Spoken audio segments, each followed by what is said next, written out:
Yeah, we are looking at a potentially dangerous situation here with very gusty winds. We're talking about potentially gusts up to 80 miles per hour.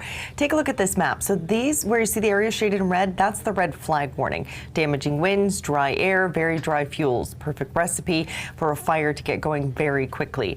Now, as we take a look at this map, you see the areas in purple as the time changes there. Those are wind gusts in excess of 40 miles per hour. And we're going to certainly see a lot of those in Southern California as we get into this afternoon, and even more so as we head into tomorrow, especially in those higher elevations where we could see some gusts up to 80 miles per hour. They do expect to see some issues with airport delays in Southern California because of those winds today as well. Here's a look at where we could see some of those strongest winds. Calabasas, about 10:30 this morning, could see winds gusting around 50 miles per hour. Thousand Oaks, about 43 miles per hour. But notice as we get into Wednesday, that's where we're really going to see these going. And this is tonight, Wednesday, 1:30 in the morning. Simi Valley and Calabasas, talking about winds gusting up to 66 miles per hour.